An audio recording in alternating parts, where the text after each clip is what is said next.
Hello, and welcome to Cognito Key. Have you ever looked at a really complex circuit diagram and just thought, Ohm's law is not going to be enough for this one? Yeah, we've all been there. Well, today, we're going to go way beyond the basics. We're going to master the two fundamental rules that can help you solve even the most complicated electrical circuits. Seriously. You know exactly what I'm talking about, right? You're looking at a circuit, feeling all confident with your V equals IR, and then bam, you hit a wall. Suddenly there are multiple power sources, all these interconnected loops, and things get complicated really fast. Exactly. I mean, for a simple circuit, one battery, a couple of resistors, Ohm's law is your best friend. But when you get to these complex networks, like a bridge circuit, for example, Ohm's law by itself, it just can't give you the answers. You need something more powerful. And guess what? That's exactly what we're diving into today. And this powerful tool, it actually comes to us from way back in the mid-19th century. So, to find the solution, we're going to have to take a little trip back in time, all the way to 1845. So it was in that year that a brilliant German physicist, Gustav Kirchhoff, he did something amazing. He took these fundamental principles of conservation and turned them into two simple but unbelievably powerful rules that completely changed circuit analysis forever. And what are these laws? Well, they are, of course, Kirchhoff's current law, or as we like to call it, KCL, and Kirchhoff's voltage law, aka KVL.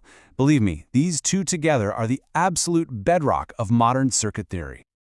All right, let's start with the first one, KCL. This one is all about what happens with the current when different paths in a circuit meet up. Okay, so KCL is super intuitive. It basically says that at any junction in a circuit, the total amount of current flowing in has to be exactly equal to the total current flowing out. And this isn't just some random rule, okay? It's based on a fundamental law of physics, the conservation of charge. It just means you can't create or destroy charge at a junction. It has to go somewhere. Let's actually see this in action. It'll make perfect sense. Just imagine you have currents I1, I2, and I3 all flowing into this central point. We call that a node. And at the same time, you have currents I4 and I5 flowing out. So what does KCL tell us? Simple. The sum of what goes in equals the sum of what goes out. So I1 plus I2 plus I3 must equal I4 plus I5. It's that simple, it's elegant, and it is always true. All right, ready for the second one? Let's talk about Kirchhoff's voltage law, or KVL.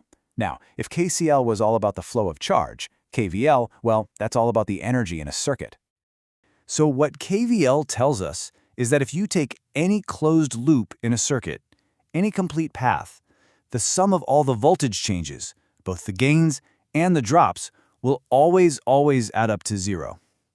And just like KCL, this comes from a big, important principle, the conservation of energy. You just can't get more energy out of a loop than you put into it. A really good way to think about it is like this. Imagine you're walking around a building. You go up a few flights of stairs. That's a gain. Then you come down a few. That's a drop. But when you get back to your exact starting point, what's your net change in height? It's zero, right? It's exactly the same with voltage in a closed loop. The gains you get from something like a battery are perfectly canceled out by the drops across components like resistors. Okay, so before we can really use these laws like a pro, we need to make sure we're all speaking the same language, the language of circuits. So let's quickly go over a few key terms you absolutely have to know. First up, we have a node, which is also called a junction. It's basically any point in a circuit where two or more paths meet up. You'll usually see it as a dot. And remember this, a node is where all the KCL action happens. It's where we apply the current law. Next up is a branch. And what's a branch? It's simply the path that connects any two nodes. The branch is where you'll find all your components, resistors, capacitors, batteries, you name it. Then we have a loop.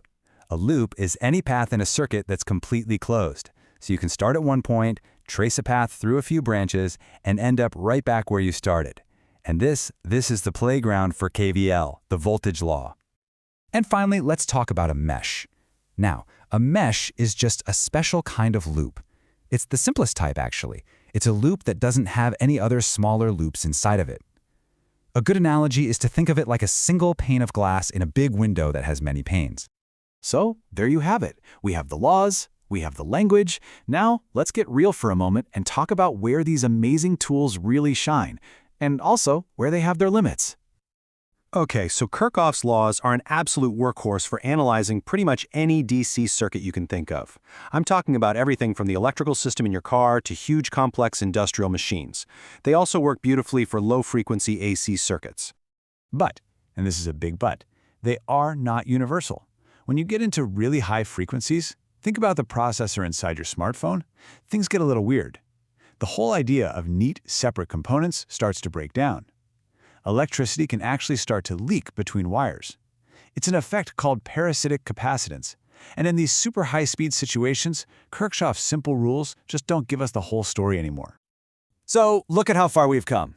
We've journeyed from the limits of good old Ohm's law all the way to the elegant power of Kirchhoff's rules.